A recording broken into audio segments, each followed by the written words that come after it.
Good afternoon. The Senate Committee on Natural Resources will now come to order. Welcome to those in Carson City, online and by phone. For our secretary, please mark at this time Senator Scheibel and Senator Brooks excused as they're making their way to the committee room. But we have reached quorum with Senator Hansen and Senator Goicoechea present as well. Really quickly for housekeeping, members and presenters, please remember to mute your microphone when you are not speaking. And of course, now that we are in the committee room, please mute any cell phones or any other electronic devices as well. For all individuals present in our meeting room, please always keep your face covering on and maintain social distancing. And the legislative building has been closed to the public, but it is now opening up gradually with the necessary safety precautions. So it is a hybrid now with virtual and in-person participation. As in previous sessions, all committee-related information is available on Nellis, which is accessible from the legislature's website. And there are multiple ways that you can engage with our committee, which includes registering to participate in a committee meeting through the Nellis system, submitting written testimony to the committee's email address, sharing your opinion via the legislature's opinion application on Nellis, and viewing committee meetings online through the Nellis or the legislature's YouTube channel. To testify on a bill or provide public comment during the 2021 legislative session, members of the public must first register for the meeting that you'd like to participate in. Detailed instructions for participation can be found on Nellis, and similar to previous sessions, testimony and public comment may be limited due to time constraints. When you are on the phone lane, please pay attention to the verbal prompts provided by BPS so that you know which keys to press and how to raise your hand. And if you ever need any assistance with any of these processes, or if you'd like to receive an electronic notification of the committee's agendas and minutes, please contact our committee manager. Let the record reflect also that Senator Scheibel is now present. Today, the committee will be hearing three bills. We have SB 443, SB 356, and AB 452. My apologies for calling them Senate bills and not Assembly bills. And we'll be holding a work session on three measures, AB 171, AJR 2, and AJR 4. For the public's reference, we will not be entertaining AB 85 today, but we may bring it back for a future work session. Since we still are missing one committee member, let's go ahead and proceed with Senate bill or Assembly bill.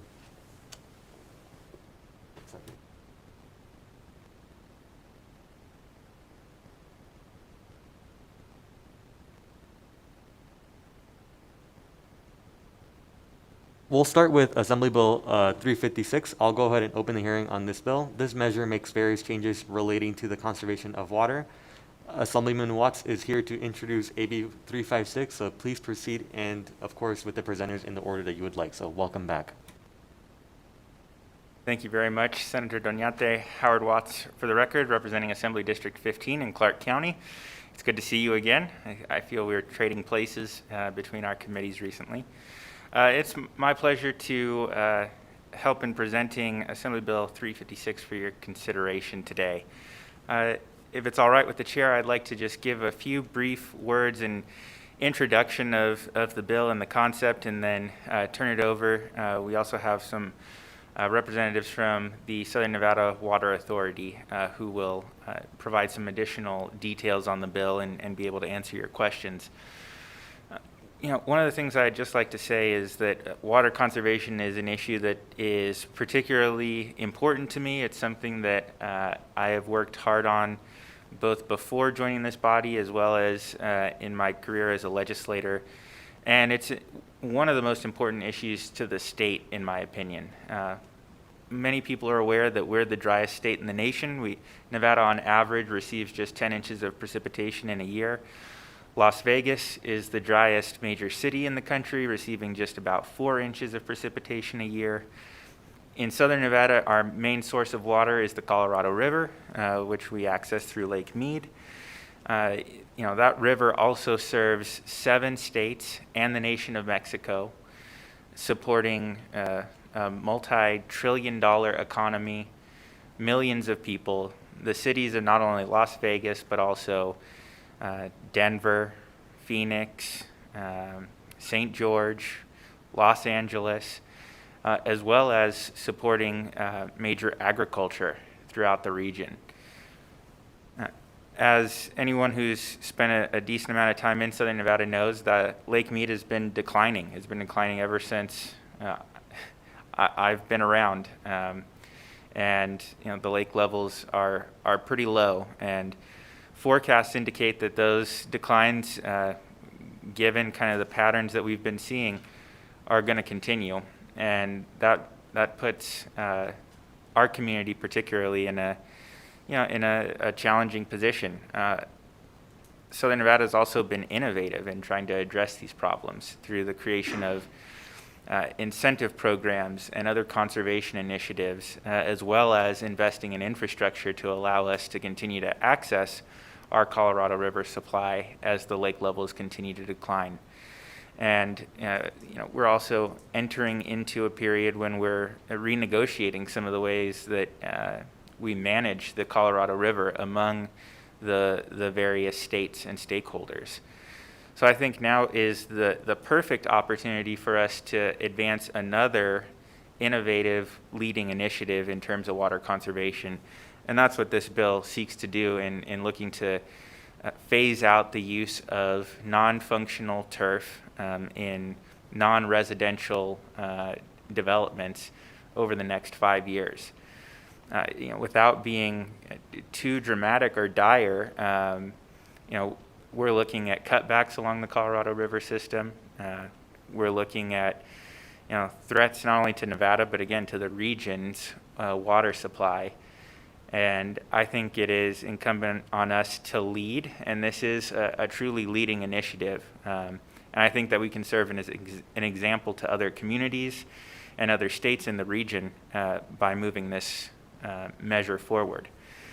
And it's that type of bold action that is needed to address the crisis that we could be facing, particularly if we have another couple of poor winters in the next couple of years. It could be here sooner than we think. So this initiative has the ability to save a tremendous amount of water, roughly 10% of our annual allocation from the Colorado River, allowing us to have some additional security in our community in the years that come. Additionally, I just want to acknowledge that every session we have conversations about water law, water issues, and water conservation, and it's something that I think all of us agree are important, although sometimes figuring out what steps need to be taken can be difficult. And so that's why the other component of this bill has the Public Lands Committee conduct an investigation of these issues as part of its work in the next legislative interim. I think it's appropriate that and time for the legislative body to bring different entities together to learn about what's being done on water conservation in the state, what are the other ideas, opportunities, and challenges that exist, and then to present recommendations for policy and other action in their report coming out of the next interim. So that's really what the bill does. Again, this is something that's important to me, having previously served on the Las Vegas Valley Water District Citizen Advisory Committee. I'm very familiar with our community's water system and potential challenges, and am excited that we're bringing forward an initiative that would really, again, have us lead the nation when it comes to bold conservation initiatives. So with that, I'll turn it over to, I believe, Ms. Pellegrino or Mr. Belanger, whoever is up first, to begin to walk you through the bill, and they'll take any questions. I'll stay for a little bit, but then I may need to head out.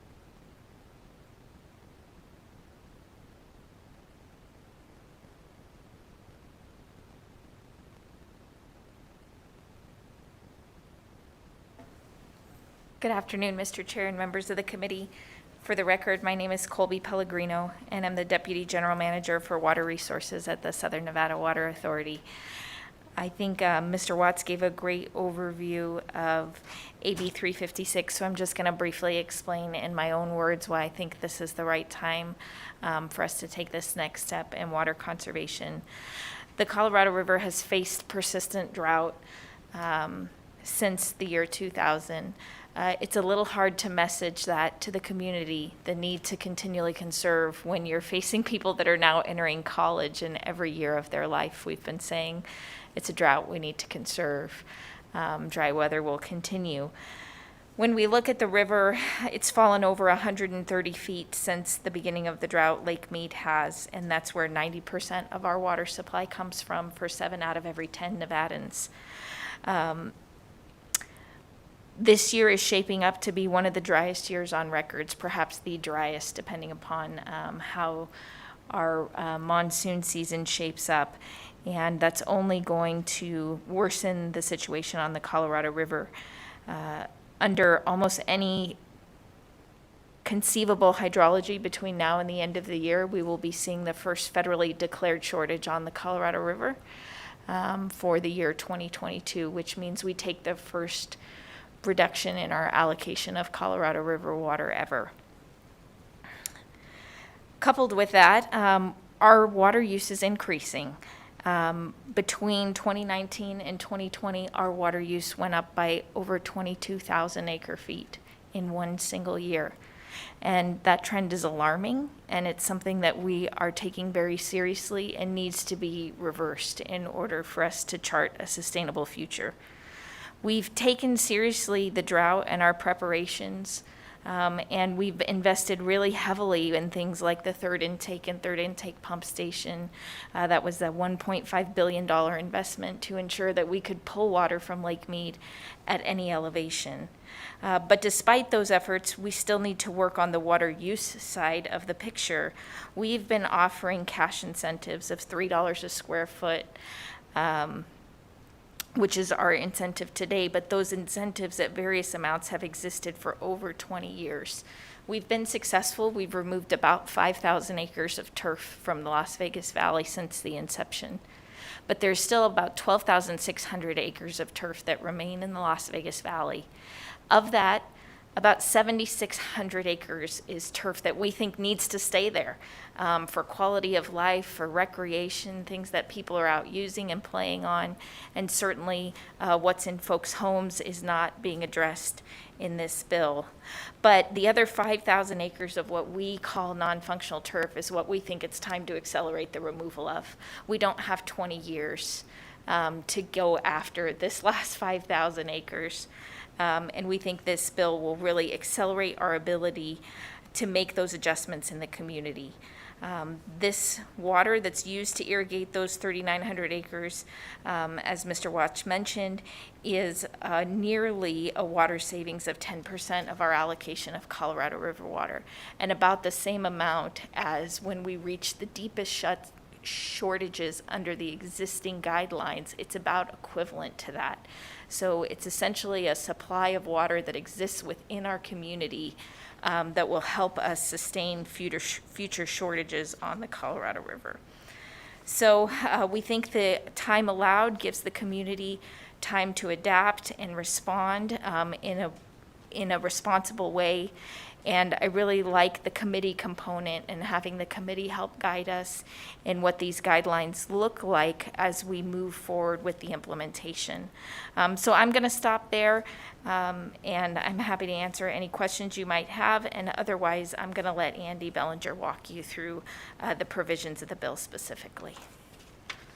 Thank you.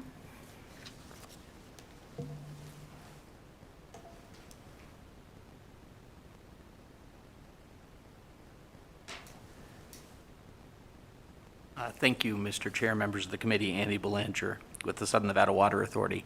I'll briefly walk through the provisions of the bill. As you can see, sections 1 through 35 have been deleted. Section 36 to 38 on page 3 provide definitions for the Water Authority and the Board of Directors. And Section 39 prohibits the waters of the Colorado River distributed by the Water Authority to irrigate non-functional turf on any property that is not zoned exclusively for a single-family residence. We've uploaded an amendment to Nellis to further clarify that the waters of the Colorado River distributed by the Southern Nevada Water Authority or its member agencies may not be used to irrigate non-functional turf on any property that is not zoned exclusively for single-family residence. This amendment is necessary to ensure uniform application throughout the valley. Section 39 requires the Board of Directors to define functional and non-functional turf, develop a plan to remove non-functional turf, and to establish phases, deadlines, extensions, and waivers as necessary. Section 40 creates the Non-Functional Turf Removal Advisory Committee to provide community input and feedback from stakeholders affected by the proposal. The proposed amendment expands the membership from 7 to 9 members, adding a second HOA representative and a golf course representative. And we're making the suggestion after conversations with members of those affected areas late last week. Section 41 authorizes the advisory committee to provide recommendations to the board of directors on the removal of non-functional turf. And lastly, as Chairman Watts mentioned, Section 42 directs the Legislative Committee on Public Lands to discuss water resources and water conservation initiatives during the interim. Mr. Chairman, I'm happy to answer any questions, and I know Colby is too. Thank you so much. And before we go to questions, let me just double check. Did you guys provide to us the map? Did we ever upload that to Nellis? Is that something that was provided or no? Mr. Chairman, we did provide a map, I think, earlier this session to you of the streets and median non-functional turf, and we're happy to provide that in a way that can be uploaded to Nellis. That'd be helpful. Thank you, sir. And just want to make that clarification for the other members. All right, let's go to questions. It looks like Senator Gorgonzola. Thank you, Mr. Chair. And just a quick one, most of us don't remember. When's the last time the water went over the spillway at the dam? Was it 83, 84? You don't have to answer that. It's just you piqued my interest, Mr. Watts, because I don't think you were old enough to remember it. So, thank you. 1984. Yeah, I remember it, but that was the last time, and I did see it, so I'm fine with that. But then I'll take the other questions, and you can answer it too. Is this going to be like the cash for grass? Are you going to compensate these people, or are you just telling them they have to take it out? No, we intend to continue compensating. Thank you. That's all I have. Thank you so much. We also have the state engineer, Mr. Adam Sullivan, on the line if anyone has any questions for him as well, for anything regarding conservation or beyond that. Anyone else have any other questions? I don't see any, but I guess at this point I'll go ahead and ask my questions. For now, I'm going to ask my question directed to the bill presenters. What was the inclination of the timeline, 2026? I know it's 5 years from now, but is that too long? Should we be acting sooner than that to implement this? I would love to see us act sooner. We do have phasing in there for a reason, but I think we have a little bit of uncertainty related to the ability for the supply chain to keep up with all of these conversions. It's a lot of work for the landscape community, and we kind of monitor and track that. So we don't want to really pinch anybody too much. For somebody like an HOA where they may not have the reserves on hand, we want to give them time to build the reserves and not necessarily have to do a special assessment. So we would love to see people adopt early, and we're trying to figure out how we go about incentivizing that and getting the word out should this be adopted. But I think 5 years allows us to do that without any of those unintended consequences. It also coincides nicely with the ending of the interim period of this set of Colorado River guidelines. So as we move into negotiations, these current guidelines end in 2026.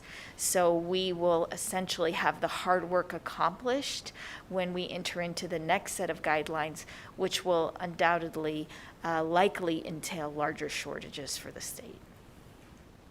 Thank you so much. So I have two follow-up questions perhaps for the state engineer who's online as well. And before I ask them, just for the record, Senator Brooks is now president as well. So just want to make sure that's reflected. But for the state engineer's office, Mr. Sullivan, what would the division like to see as an outcome of, I guess, the interim study that we're trying to conduct on water? And do you have any ideas about the composition and the structure of the interim water study? Thank you, Chair Giannate. This is Adam Sullivan for the record. The Division of Water Resources is in support of the interim study, and I see a number of potential positive outcomes that could result. For one, the original intent of AB 356 was to provide flexibility for irrigators within existing water law to be able to not use water and still have their water rights protected.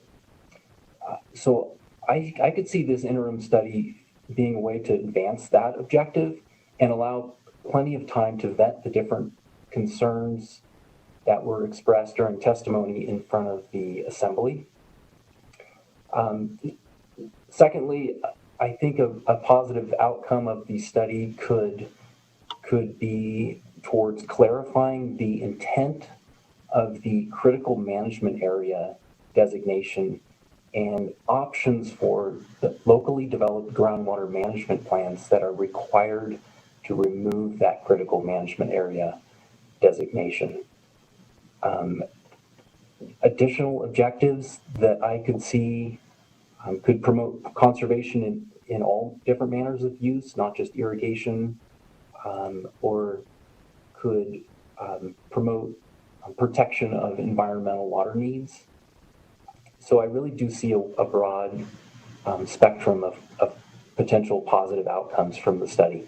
Now, as far as the composition and the structure of the study, what we would like to see would be an informal process that would really maximize access for public participation from all parts of the state, where there are a number of different priorities or interests in water conservation. For legislative participation, we really see the value in having a bicameral and bipartisan grouping, since conservation and wise use of water really are subjects that affect us all.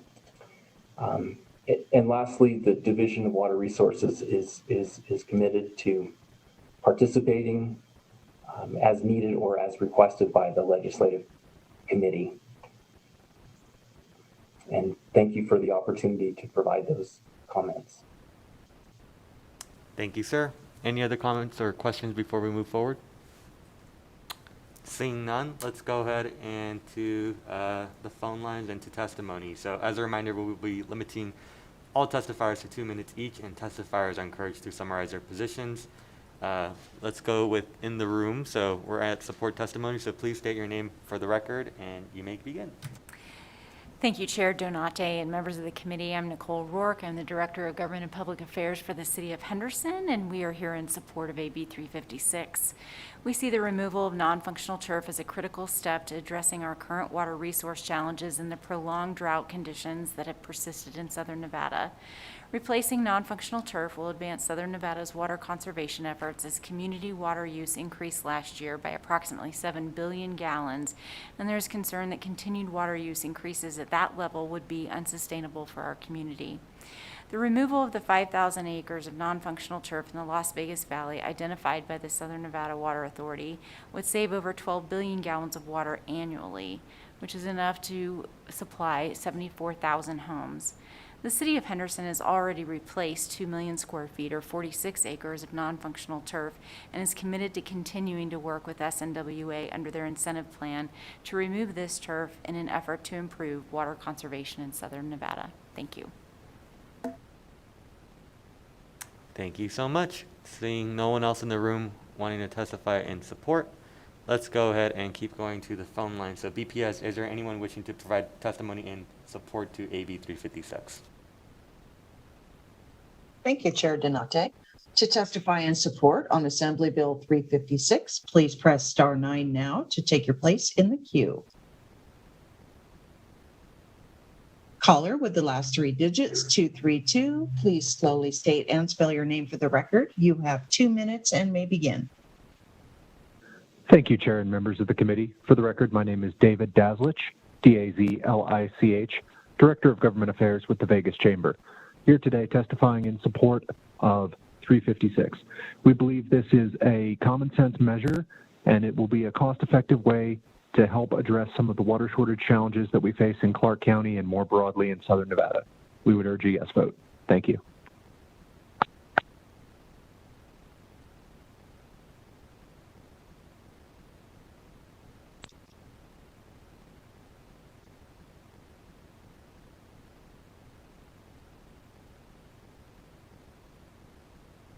Caller with the last three digits, 792. Please slowly state and spell your name for the record. You have 2 minutes and may begin. This is Patrick Donnelly, Patrick Donnelly. I'm Nevada State Director with the Center for Biological Diversity. Thank you, Mr. Chair. We are speaking today in strong support of AB 356 and a ban on non-functional turf in the Las Vegas Valley. The Colorado River Basin is standing on the brink of a water disaster, and this common sense bill would save literally 10% of the state of Nevada's Colorado River allocation. There are no losers with this bill. Saving water benefits wildlife and endangered species in the Colorado River, benefits downstream users, and ensures Nevada is negotiating from the strongest possible stance in future Colorado River negotiations.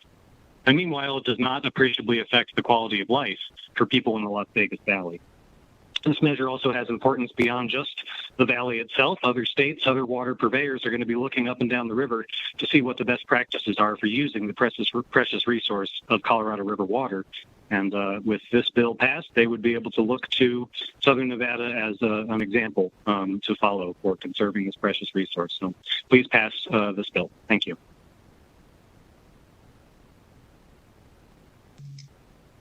Caller with the last three digits, 184. Please slowly state and spell your name for the record. You have 2 minutes and may begin. Good afternoon, Chair Dunyate and committee members. Matt Walker on behalf of the Southern Nevada Home Builders Association. Pleased to call in and support this afternoon. I think that when our community looks at consumptive use, we need to make sure that we're prioritizing it for the biggest impact on our economy and on community enjoyment. I think this bill does that. It's got a reasonable timeline for implementation and impacted stakeholders at the table through the advisory committee. I want to thank SNWA, Assemblyman Watts, and all the stakeholders for their early and often outreach on this important measure and urge your support. Thank you.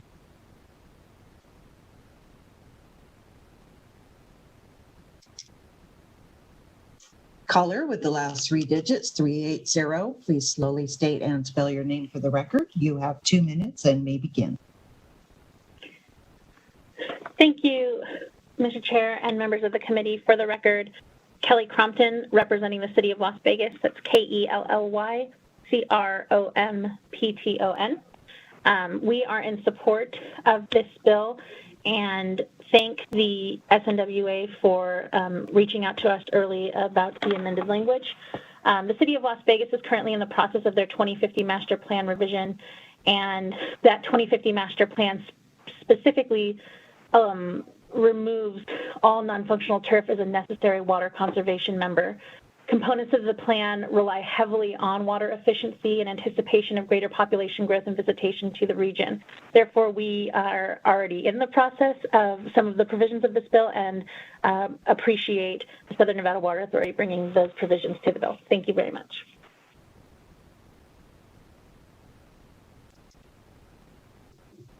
Caller with the last three digits, 377. Please slowly state and spell your name for the record. You have 2 minutes and may begin.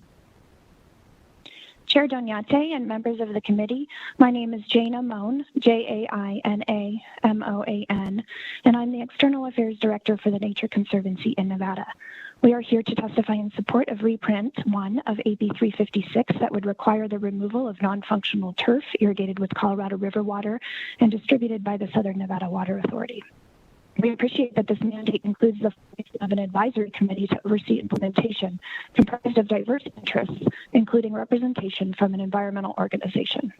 Water sustainability is crucial for nature and for people. In southern Nevada, the ratio of outdoor water and indoor water is a critical determinant of water sustainability, and it is an important indicator of inequity. Users of indoor water are shouldering the burden of outdoor water consumers. Urban plans should recognize this and set clear and publicly visible targets for shifting the outdoor-indoor water use ratio to achieve sustainable water supply. AB 356 will help achieve that goal. We appreciate that AB 356 directs the Committee on Public Lands to investigate water conservation in Nevada. The Nature Conservancy feels that any study on conserving water should include the needs of the natural systems that also depend on that water.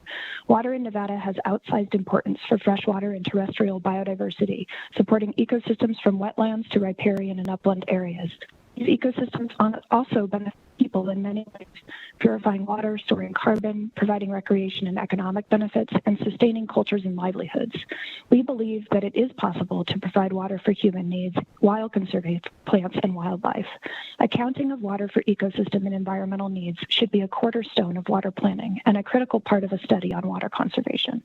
We look forward to participating in this conversation. We urge the committee's support for AB 356.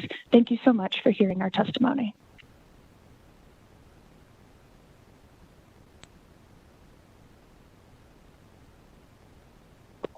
Caller with the last three digits, 938. Please slowly state and spell your name for the record. You have 2 minutes and may begin. Good afternoon, Chair and members of the committee. For the record, my name is Ariel Edwards, ARIELLEEDWARDS, on behalf of the City of North Las Vegas. The City of North Las Vegas is in support of Assembly Bill 356. We echo the remarks that were made by the other cities, and we urge the committee to support and pass this measure. Thank you so much for your time and consideration.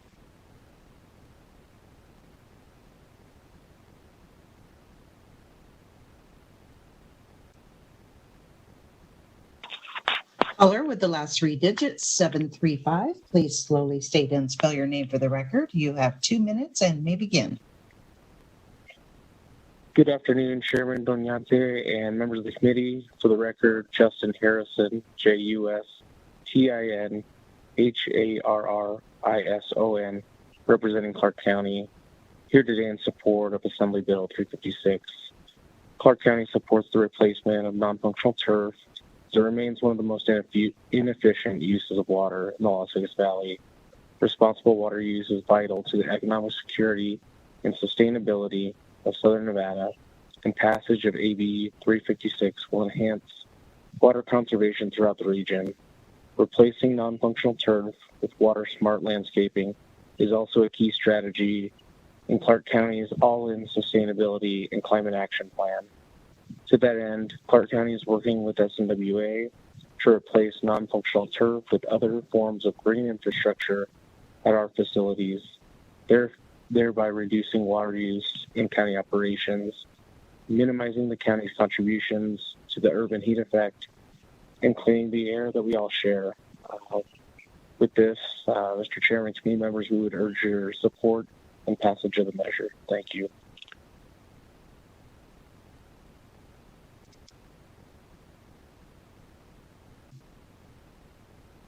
Caller with the last three digits, 469. Please slowly state and spell your name for the record. You have 2 minutes and may begin. Good afternoon. Andy Donahue, DONAHUE, the Labor Employers Cooperation and Education Trust, in support of this bill and the great collaboration with the SNWA. Thank you.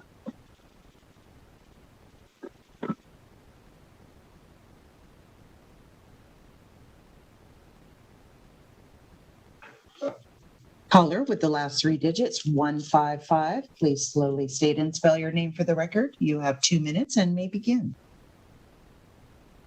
Thank you, Chair Donate and members of the committee. For the record, my name is Christy Cabrera, CHRISTICABRERA. I'm the Policy and Advocacy Director for the Nevada Conservation League, and we are here in strong support of AB 356. As the driest state in the country, Nevada's water resources are precious and should not be wasted. The provisions in this bill have the potential to save billions of gallons of water every year. This is a huge step in the right direction towards water conservation in our state, and we strongly urge the committee's support. Thank you for your time.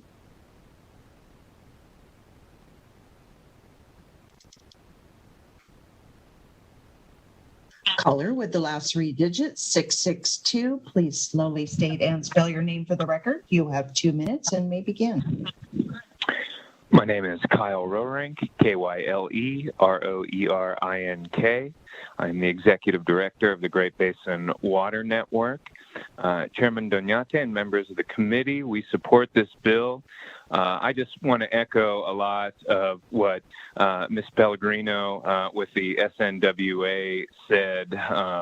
When she speaks, I always listen, and nobody knows the river better than her, and nobody knows better what we need to do in southern Nevada to conserve every drop of the river. And we're going to see a lot of bad headlines in the coming months, especially after y'all leave Carson City. And I think this is just a great opportunity to create some good news amid all those bad headlines. And, you know, those Ryan Reeves ads that we all know and love, they are really good, but clearly they're not good enough to galvanize the conservation we need right now in southern Nevada.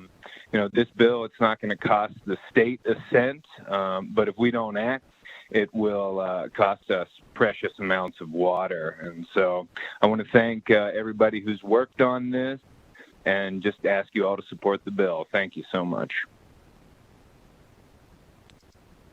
We are currently on support testimony on Assembly Bill 356. If you have joined the call and would like to testify in support, please press *9 now to take your place in the queue.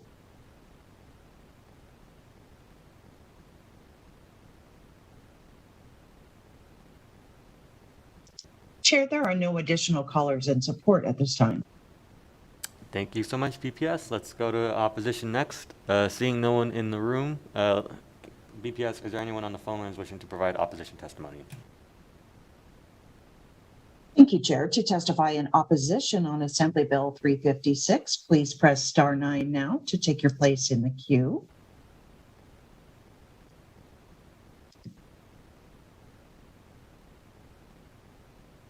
Caller with the last three digits, 015, please press *6 to unmute. Thank you, caller. Yes, good afternoon. Please slowly. For the record, Fred Volz, V as in Victor, O-L, T as in Tom, Z as in Zebra.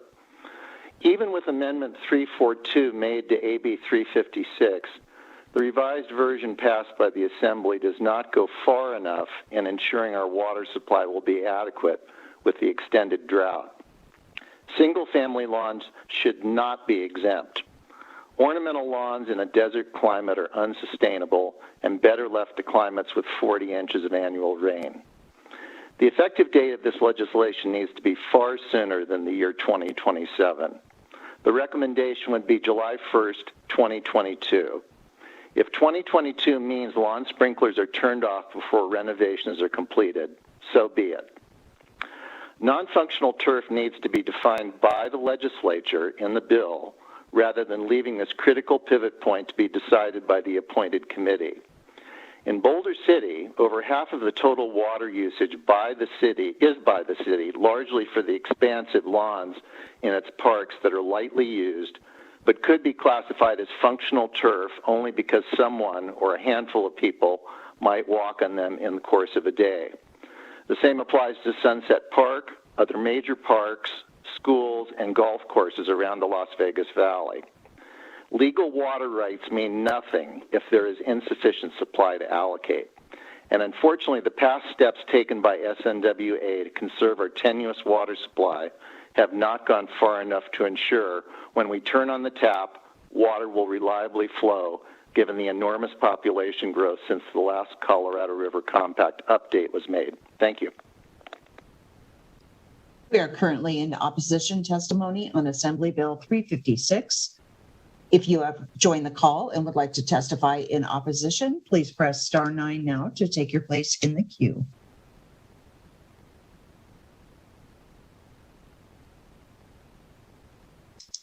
Chair, there are no additional callers in opposition at this time.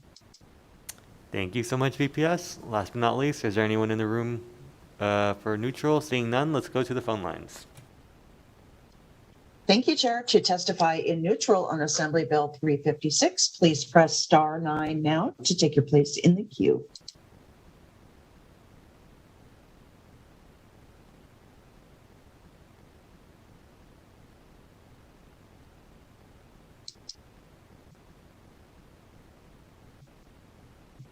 Caller with the last 3 digits, 453, please slowly state and spell your name for the record. You have 2 minutes and may begin.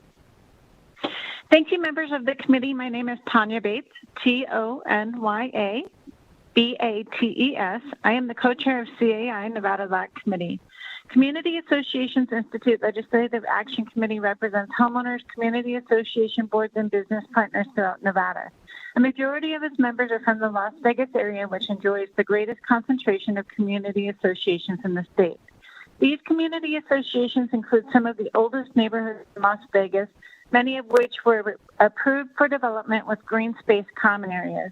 As drafted, AB 356 would mandate the removal of all non-functional turf on property that is exclusively for single-family residents. Non-functional is not defined. SNWA and its advisory committee will get to decide on that definition at a later date, with arguably less public input than is being provided for this adopted amendment. However, in this amended bill is the mandate to identify and remove all turf located on property not zoned exclusively for single-family residents. Association maintained parks and playing fields are not property zoned exclusively for single-family residents. Therefore, this bill would mandate removal from these parks, playgrounds, and playing fields. Please keep in mind that these green spaces were not created simply for marketing purposes, but because local governments were able to shift the burden of providing adequate public facilities to the private sector. In many cases, there are no recreational amenities, no parks, no green spaces, and no grassy playing fields in the vicinity other than what these community associations provide privately maintain. Keep in mind also that not every home is located in an area zoned exclusively for single-family residents, which could keep some of its turf. Many SNWA users live in condominiums where the only green space may be common area green space. This bill would deprive less affluent residents of the benefit of green space. LAC understands that Southern Nevada is facing unprecedented water challenges and that a failure to act now to curb the draw on Colorado River water could have seriously adverse consequences in the near and midterm. LAC also understands that assuming a community association could find another water source Thank you and for your pay for comment. the Your cost 2 of minutes of converting testimony to are that up. water source. Thank you. BPS, do we have any other callers in neutral? Thank you, Chair. As a reminder, we are currently in neutral testimony on Assembly Bill 356. If you have joined the call and would like to testify in neutral, please press star 9 now to take your place in the queue.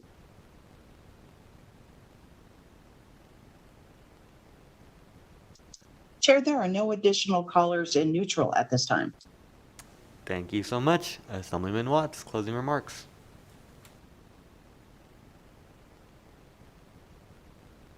Thank you, Mr. Chair. Howard Watts for the record. First, I'd like to respond to just a couple key points that came up during some of the remarks that were made. First, in relation to what was just mentioned in that neutral testimony, first of all, while we're not defining it in statute, this bill does not target common areas for communities. That is functional turf. So the green spaces that people enjoy, including in multifamily developments, is not what is intended to be addressed with this bill. However, medians and other areas that really do not serve a purpose, they're, as has been said by some, the only time anyone steps on it is when it's being mowed.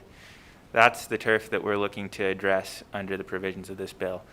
Also, just to clarify a couple of points on the plan for the Committee on Public Lands to study this issue, I just want to make sure that it's clear, first of all, that committee is bicameral and bipartisan and would take up those issues. And also that while I hope to be involved in that discussion in the interim. I think that, and want to make clear that the intent of the Assembly Committee that made that amendment is that all of the issues are going to be on the table. So while everyone can bring their suggestions and ideas, we want to take a broad look, and we don't want to go into this investigation with any predetermined set of outcomes. So any of the diverse stakeholders can bring their ideas and suggestions and feedback, and then we'll see what we can have come out of it at the end. And then just to put a finer point on this conservation initiative, this is an opportunity for the Nevada Legislature to take action on one of the largest and boldest water conservation initiatives ever. And it is one that really our community in Southern Nevada is going to depend on in order to be to sustain itself moving forward. So I think that it is critical that we take this on, and again, that we also serve as an example to others on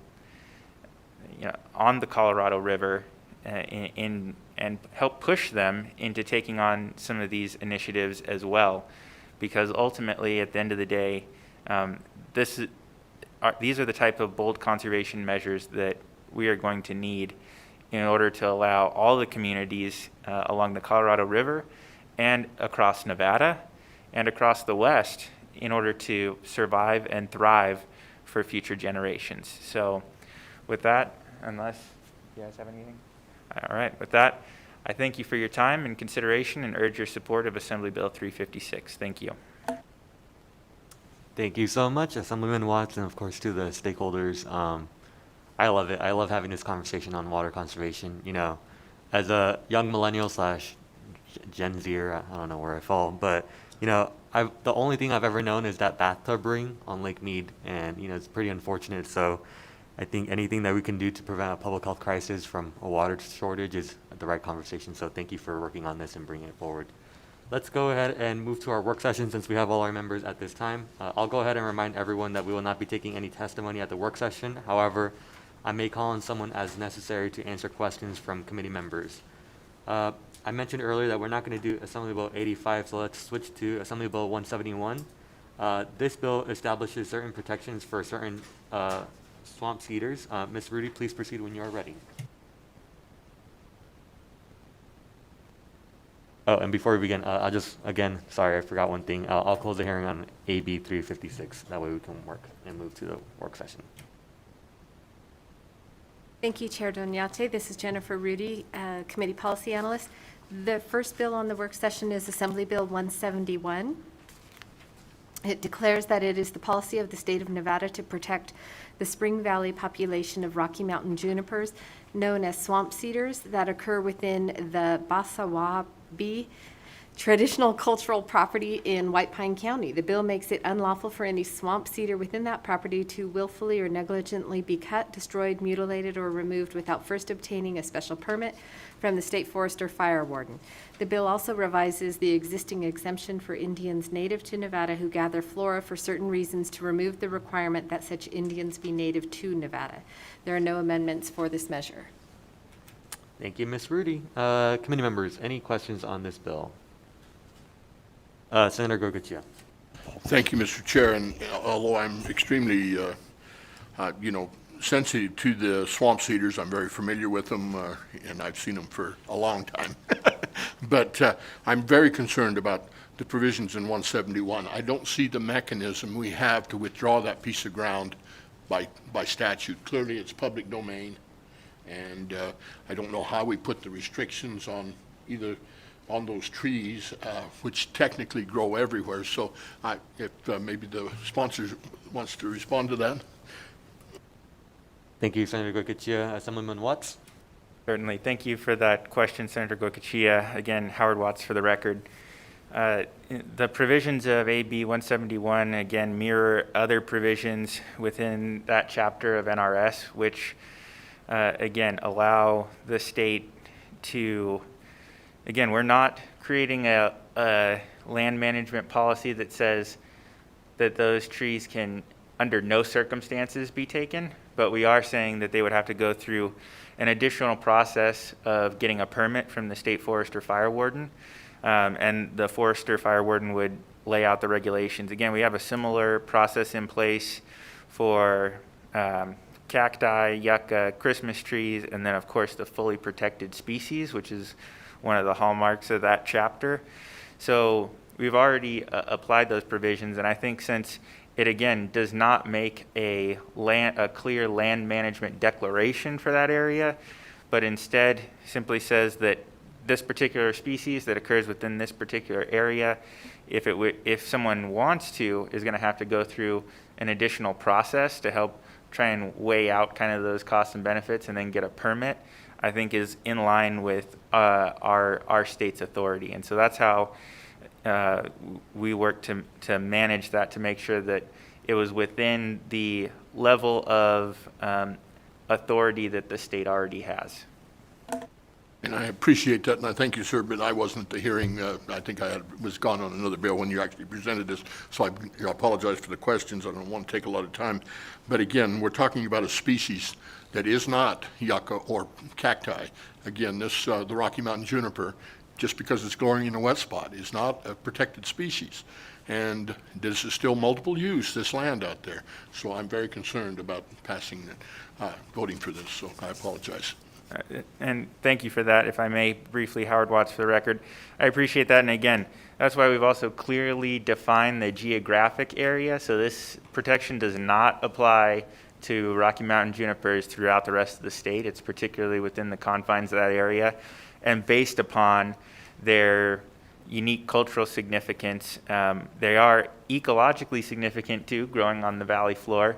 As was discussed in the hearing, we actually don't have the science to know one way or another if it is a genetically distinct species, and we are not declaring them to be a fully protected species, because not having that information, that could apply to all the Rocky Mountain junipers. So instead what we're doing is creating another section within that chapter with the same state permitting process that we have for some of those other species, but for the swamp cedars based on their cultural significance. And just to follow up to that real brief, I think it could be challenged, and I'll definitely support AJR 4, where we actually go to the federal designation who has authority over those lands. So thank you. Thank you, Senator Goycochea. Any other questions before we move forward? Assemblyman Watts, the only thing I would request is if you have the ability to provide like a map of the area that's going to be affected by this or moving forward, I think that'd be helpful. Yep, if you have that. Seeing no other comments or questions, I'll go ahead and entertain a motion to do pass AB 171. So moved. We have a motion from Vice Chair Scheibel. Do I have a second? Seconded by Senator Brooks. All right. Is there any discussion on the motion? Seeing none, all those in favor, please say aye. Aye. Any opposed, please say nay. For the record, it's the name is Senator Goycochea. And the motion passes and carries. I'll go ahead and take the floor statement on this one. Let's go ahead and move to the next one, Assembly Joint Resolution 2, which recognizes that the health of forests, rangelands, and soils are inextricably linked to the quantity and quality of water. Ms. Rudy, please proceed. Thank you, Chair Doñate. This is Jennifer Rudy, Committee Policy Analyst. Assembly Joint Resolution 2 expresses the legislature's support for various governmental entities to work collaboratively with land managers, land users, private landowners, work purveyors, water purveyors, and other stakeholders to identify watersheds that can be improved by better forest, rangeland, and soil health measures, and to identify or establish voluntary programs to address the health of forests, rangelands, and soil. There are no amendments for this measure.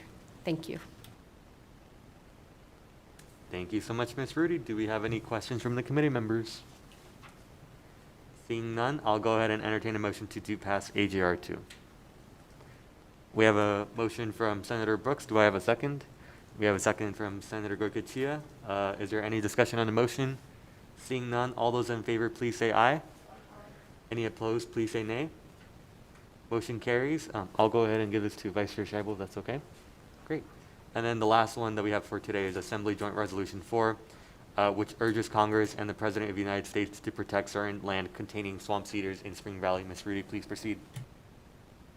Thank you, Chairman Doñate. This is Jennifer Rudy, Committee Policy Analyst. Assembly Joint Resolution 4 recognizes the spiritual beliefs of certain indigenous peoples concerning Rocky Mountain juniper trees, locally known as swamp cedars, in an area of Spring Valley in White Pine County known as Basawabi, and the massacres of indigenous people that occurred in this area in the 1800s. The resolution urges the United States Congress and the President of the United States to take action to protect Basawabi, including without limitation designating Basawabi as a national monument or expanding Great Basin National Park to include Basawabi. There are no amendments for this measure. Thank you. Thank you so much, Ms. Rudy. Committee members, any other questions? All right, I don't see any questions, so we just got a motion from Senator Goycochea to do pass AJR 4. Do we have a second? Seconded by Vice Chair Scheibel. Is there any discussion on this motion? Senator Hansen. Thanks, Chair. I just wanted to get on the record. I'm going to vote for it. I'm uncomfortable with the massacre stuff because the 1859 and the 1897 massacres simply have very limited, if any, actual evidences, but I'm in favor of absolutely allowing the tribe to have this area. I think they richly deserve it, but I'm uncomfortable with having that in this bill, but I'm still going to support it, but I did want to get that on the record. Thank you. Thank you so much, Senator Hansen. Any other comments? All right, seeing none, all in favor, please say aye. Aye. Any opposed, please say nay. Motion carries. And Senator Brooks, if I can go ahead and give this to you. Thank you so much, sir.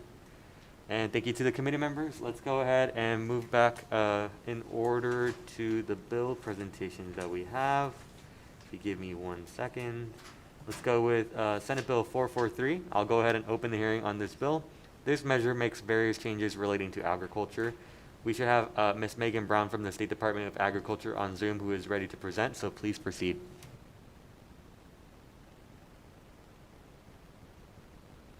Good afternoon, Chair and members of the committee. My name is Megan Brown, and I am the Deputy Administrator for the Plant Industry Division for the Nevada Department of Agriculture. I'm here today to present on SB 443. This bill proposes additions and modifications that affect the standards governing seeds. The modifications would affect those selling seed in the state and those that either wholesale or sell seed in stores and nurseries. The department requested these changes based on our department's strategic plan to update and modernize our regulations. These changes will help bring the department in line with federal seed standards and other Western states' regulations that provide consistency for those that sell seeds in multiple states across the West. As this industry advances, neighboring Western states such as Arizona, Colorado, Oregon, and Wyoming have implemented similar and/or identical regulations which modernize terminology and ensure seed quality related and to the expected shelf life of its contents. Modernization of Nevada's seed law is needed to protect the integrity of the industry throughout the state. Nevada's seed law is intended to protect consumers and assist them in making informed decisions when purchasing viable products. Sellers and consumers alike need affirmation that the products offered for sale comply with state and national standards, such as the Federal Seed Act, and uphold quality thresholds. When purchasing seed, consumers need to have the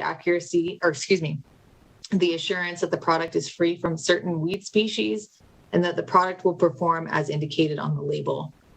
The quote, recommended uniform state seed law, or RUSSEL, is a collection of suggested regulatory language compiled by the Association of American Seed Control Officials. The Reform Seed Law has been vetted and approved by state seed regulators in an attempt to fortify compliance with the Federal Seed Act. Most of the revisions found in this bill come from Russell and are validated and simply incorporate new definitions which clarify various aspects of current language. It is also the recommendation of Russell to establish, quote, sell-by dates to seed packaging in order to ensure that the market is offering viable and quality products. I'll briefly explain some of the specific changes in section 2 through 11 of the bill. Defines certain terms that apply to the standards that govern seeds, including without limitation terms such as, quote, complete records and, quote, conditioning, which appear in existing sections of Nevada revised statutes, but not in the law, or excuse me, not in the new language of this bill. Sections 12 and 16 of this bill make conforming changes by 1, indicating the proper placements of sections 2 through 11 in Nevada revised statutes, and 2, replacing certain phrasing in existing law with newly defined terms. Section 14 of this bill expands the scope of the required regulations to account for the new provisions.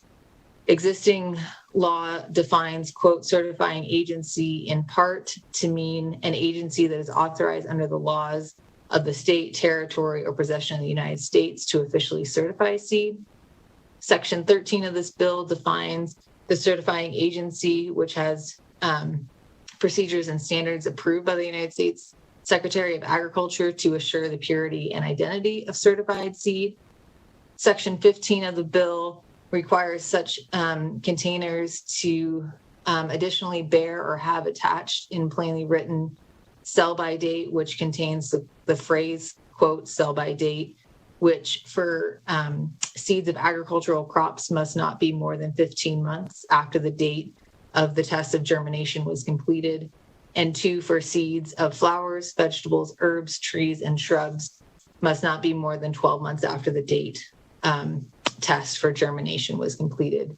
Existing law requires labels for containers for seed for agricultural crops in the state, and that is under NRS 587.093.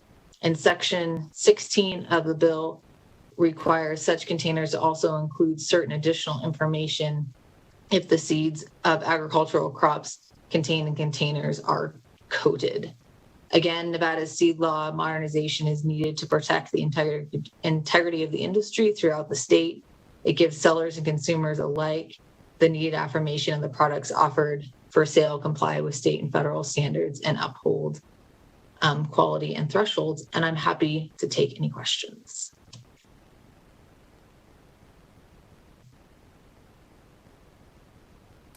Thank you so much for that presentation. Committee members, do we have a question? Let's go with Senator Senator Goycochea. I apologize. Oh, thank you, Mr. Chair. Ms. Brown, I guess I'm just kind of wondering about, the tagging and the requirements that they be labeled. Now, what's going to happen with out-of-state seed? Let's say I go to, clearly that's going to come with a fee or a price for meeting these requirements. But what's going to happen if a producer goes, say, to Idaho or Utah or out of state and clearly those requirements aren't in place, probably can buy the seed cheaper anyway? Would there be a requirement, or do they have to pass an inspection then coming back into the state?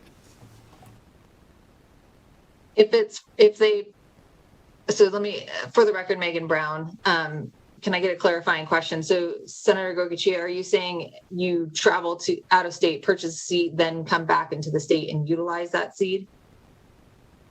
Yes, ma'am, and then it clearly wouldn't be tagged or have the expiration date and whatever on it. And I'm just concerned, I'll be honest, I'm concerned about if we put these requirements on seed producers in the state, it's going to make them at least a little higher, and what's going to stop people from going to Twin and buying their seed? Megan Brown, for the record, appreciate the question. I will make sure to follow up with you. Right now, I don't believe that is the case. If they were to purchase it, that there would be an inspection or a requirement, but I would like to hold the right to connect with council, with our DAG, and get back with you guys. But currently, a lot of other states are working this way, and most commercial operators are already using the sell-by. Thank you, Ms. Brown. Thank you, Mr. Chair. Thank you, Senator Goycochea. Any other questions? No? All right, let's go ahead and move forward. As a reminder, we'll be limiting all testifiers to 2 minutes each. Seeing no one in the room willing to testify on this BPS, is there anyone on the line wishing to provide support testimony for SB 443? Chair, to testify in support on Senate Bill 443, please press star 9 now to take your place in the queue.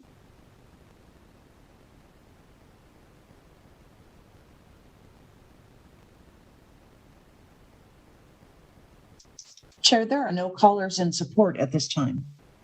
Thank you so much, BPS. Next, we'll go ahead and hear testimony in opposition. Seeing no one in the room willing to testify in opposition, let's go to the phone lines. Thank you, Chair. To testify in opposition on Senate Bill 443, please press star 9 now to take your place in the queue.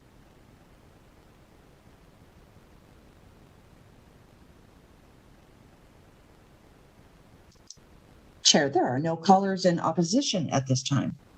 Thank you so much, BPS. And last but not least, let's go ahead and move to anyone wishing to testify in neutral on SB 443. There's no one in the room that's willing to do so, so let's move to phone lines. Thank you, Chair. To testify in neutral on Senate Bill 443, please press star 9 now to take your place in the queue.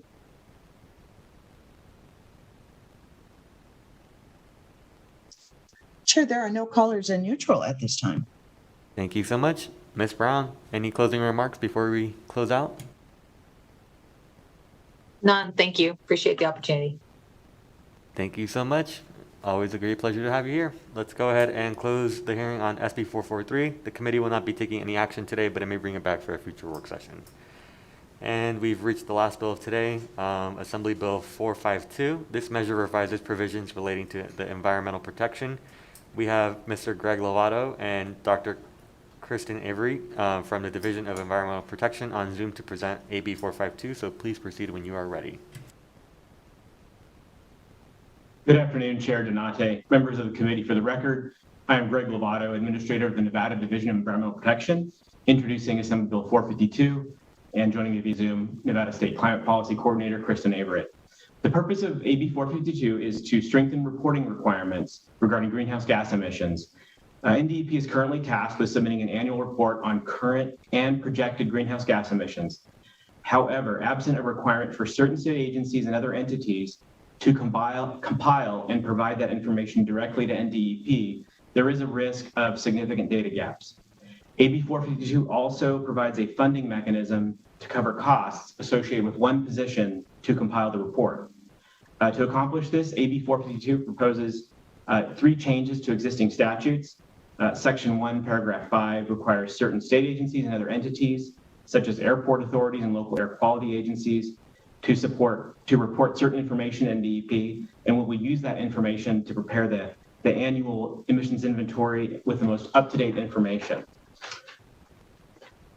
Section 1, paragraph 6 provides authority to the State Environmental Commission to adopt regulations requiring the information to be provided, including additional reporting of emissions from a potent group of greenhouse gas pollutants used as refrigerants. Lastly, Section 3, paragraph 1 authorizes up to $500,000 per year from the Fund for Cleaning Up Discharges of Petroleum to be transferred to the account for the management of air quality to support the direct and indirect costs of preparing the annual GHG report. As amended by SB 254, brought by Senator Brooks in the 2019 legislative session, NRS 445B 380 requires us to prepare an annual state inventory and emission projections for the following 20 years. The accuracy of that report relies on the availability and accessibility of information that is gathered by state agencies and other entities. In many instances, this information is already provided to federal agencies that collate the data and provide it back to the states via the US EPA state inventory tool. This process takes time, resulting in a delay in data availability. That is, the 2020 annual report NDEP published this year was based on data from 2017. Acquisition of this information directly from the source is critical to improve the accuracy and timeliness of the report, and will provide policymakers with more accurate information to analyze and assess potential emission reduction policies and strategies. This statutory amendment would require the identification of reporting of information necessary. For example, ground and aviation fuel sales, vehicle registration, and vehicle miles traveled statistics are critical to the annual report, and we would work with state agencies such as NDOT, DMV, and airport authorities. We would make best use of existing resources and reporting to minimize burden and duplicative efforts. Additionally, one of the emerging and more significant contributors to GHG emissions, both in Nevada and nationwide, are the ozone-depleting substance substitutes, such as hydrofluorocarbons or HFCs. And those are mainly used in refrigeration and air conditioning. Emissions of these substances occur when released into the atmosphere from leaks and during end-of-life disposal and destruction of equipment. Emissions of these substances are currently projected to become a significant and increasing contributor to GHG emissions due to increase in population and ambient temperature. The collection of data associated with the type, sale, use, and disposal of products and equipment that use ODS substitutes, rather than relying on national statistics apportioned to Nevada based on its population, is critical to provide an accurate estimate of Nevada emissions. So we're talking about creating a regulatory scheme of reporting for major users of these substances through a rulemaking process, and then getting more accurate Nevada-specific information, like I said, rather than relying on national estimates apportioned to Nevada. Lastly, AB 452 allows the transfer of up to $500,000 per year from the Fund for Cleaning Up Discharges of Petroleum to be transferred to the Account for Management of Air Quality. The Petroleum Fund is funded by a 3/4 cent fee on each gallon of motor fuel, diesel grade number 1, 2, and heating oil imported into the state. This statutory amendment will increase collaboration between state agencies and other entities and will provide the state a more comprehensive, accurate, and timely report. I would now like to turn it over to State Climate Policy Coordinator Kristen Averett, who will briefly explain how this connects to the broader Nevada Climate Initiative. Thank you. Good evening, Chair Donate, members of the committee. For the record, I'm Kristen Averett. I'm the State Climate Policy Coordinator. AB 452 will support the goals of the State of Nevada Climate Initiative. Projections of Nevada's future greenhouse gas emissions are a very important part of the annual inventory developed by NDEP. In 2019, the legislature passed SB 254, which set greenhouse gas emissions reduction targets of 28% by 2025, 45% by 2030, and net zero emissions by 2050. However, according to the latest update of state greenhouse gas emissions of the emissions inventory, Nevada will fall 4% short of the 2025 target, 19% short of the 2030 target, and well short of the net zero by 2050 goal. Understanding where we are with respect to our emissions reduction targets is critical.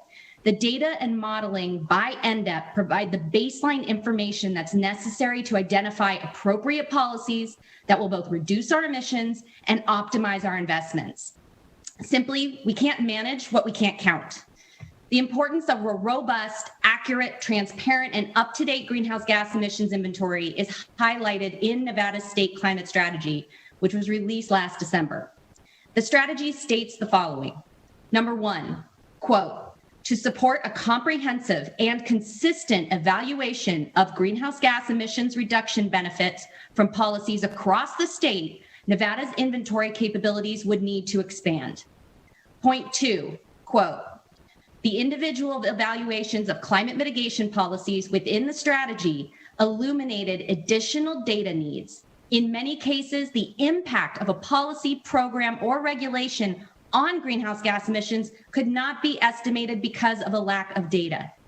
And number 3, quote, all governmental entities engaged in the state's climate strategy stakeholder process expressed a strong interest in continued interagency collaboration on consistent greenhouse gas inventory practices, but all noted that available resources for inventories are very limited. All this considered, the goals of AB 452 are consistent with the state climate strategy. Thank you for your time. And with that, I'll turn it back to Administrator Lovato. Thank you, Dr. Averett. That concludes our testimony, and we're happy to take any questions from the committee. Thank you so much to the bill presenters. Committee members, do we have any questions on this bill? I don't think I see any. Let's go ahead and move forward to testifying. I don't see, as a reminder, we'll be limiting all testifiers to 2 minutes each. I don't see anyone that's wanting to testify on this bill. So, VPS, is there anyone on the line wishing to provide support testimony on AB 452? Thank you, Chair. To testify in support on Assembly Bill 452, please press star 9 now to take your place in the queue.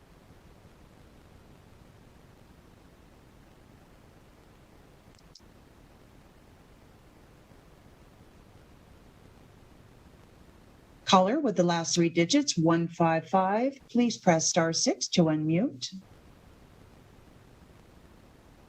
Thank you, caller. Please slowly state and spell your name for the record. You have 2 minutes and may begin. Thank you, Mr. Chair, members of the committee. For the record, my name is Christy Cabrera, CHRISTICABRERA, and I'm the Policy and Advocacy Director for the Nevada Conservation League here in support of AB 452. As home to some of the fastest warming cities in the United States, Nevada is already feeling the impacts of climate change. Our state has made strides to become a cleaner and greener state, but we are still not on track to meet our climate goals, and there is still plenty of work to be done. The Nevada Department of Conservation and Natural Resources has been tasked with preparing annual reports that include a statewide inventory of greenhouse gas emissions, as well as projected greenhouse gas emissions. These reports provide the framework for the legislature to determine what policies are needed to meet our state's climate goals. We must make sure DCNR has the resources and information they need to prepare them. We strongly urge your support on AB 452. Thank you for your time and consideration.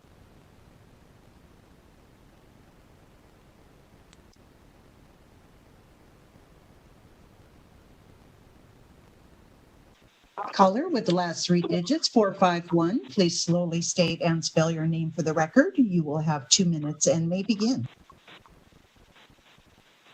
Thank you. For the record, my name is Ramiro Reyes, RAMIROREYES. And I am a community organizer with Chispa, Nevada, here to testify in support of AB 452. Chispa, Nevada builds the power of Latinx Nevadans to have a say in the decisions that affect their environment. Our community members have been very interested in the state's climate and planning process, and we have hosted several conversations on the Nevada Climate Initiative, including 2 Q&A sessions with over 50 members who were very vocal about their concerns, their interests, and their opinions regarding the state, regarding the Nevada Climate Initiative. We were able to host these with Dr. Kristen Everett, and what the community wants was made very clear. We want the state government to address the climate crisis and the harmful effects it is already having on our health, our jobs, our quality of life, and our futures. To do this and to execute the ideas listed in the state climate strategy, the state needs additional funding to conduct research, analysis, planning, and implementation. That is why we support AB 452 to ensure the Department of Natural Resources and Conservation has the resources it needs to conduct a thorough inventory of greenhouse gas emissions and other emissions that are harming Nevadans and disproportionately affecting low-income communities of color. We know that this on its own will not be enough. Our state must also look at how we can set up an environmental justice screening tool that can tell us how to best target programs to reach the Nevadans most affected by greenhouse gases and other toxins related to climate crisis. We appreciate anything the state can do to identify and deploy such funding quickly and efficiently. The climate crisis requires bold, targeted action. This is an opportunity to fund the people, systems, and analysis that will bring us closer to addressing this problem and create a better future for everybody living in Nevada. Thank you for your time.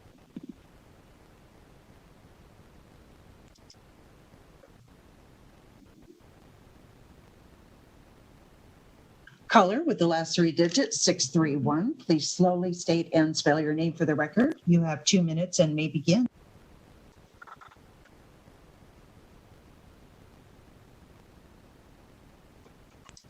Caller with the last three digits, 631. You are unmuted. Please proceed with your testimony in support.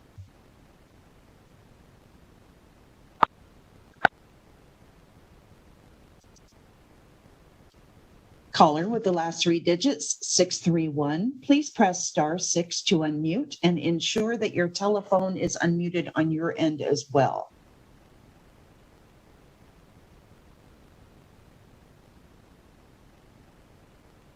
As a reminder, we are currently in support testimony on Assembly Bill 452.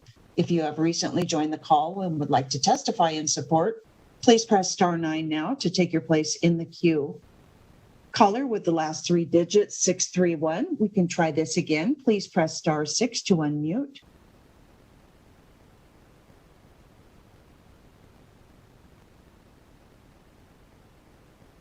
We will come back to you later, caller. Chair, there are no additional callers in support at this time. Thank you so much, BPS. Let's go ahead and keep going. Next, we'll hear testimony in opposition. Is there anyone on the phone lines wishing to provide testimony in opposition? Thank you, Chair. To testify in opposition on Assembly Bill 452, please press star 9 now to take your place in the queue.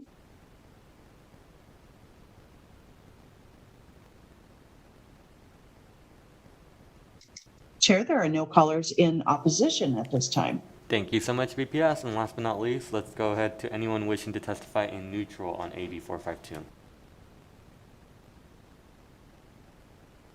Thank you, Chair. To testify in neutral on Assembly Bill 452, please press star 9 now to take your place in the queue.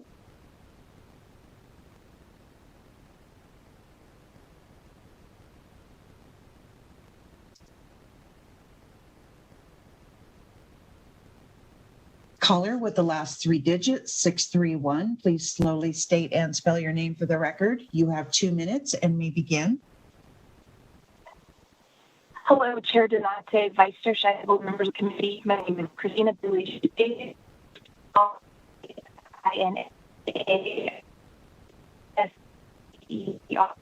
Energy.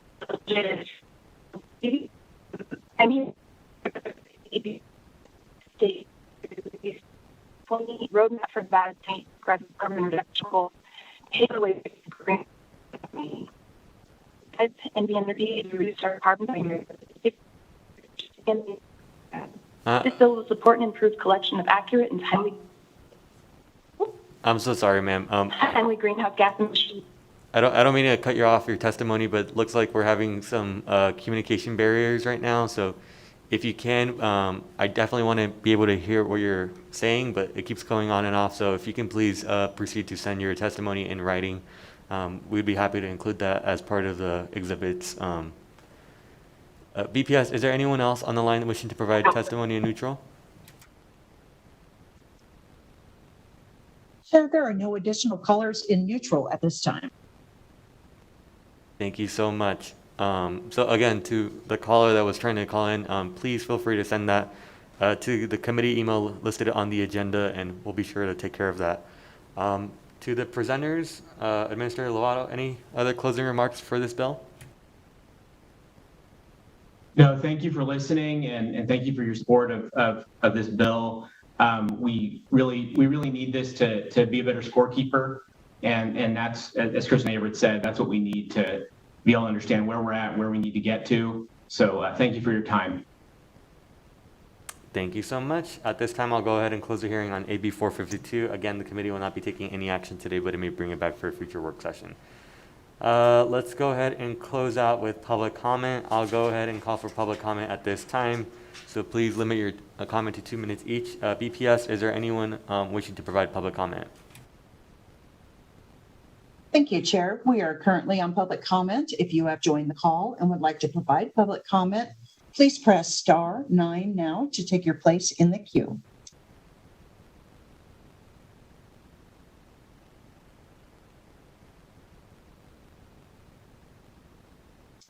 Chair, there are no callers to provide public comment at this time. Thank you so much, BPS. Members, any other comments before we adjourn? Seeing none, thank you for your cooperation today, and I really appreciate the meetings that we had all day. And our next meeting will be Thursday, May 13th at 3:30 p.m. And this meeting is now adjourned. Thank you.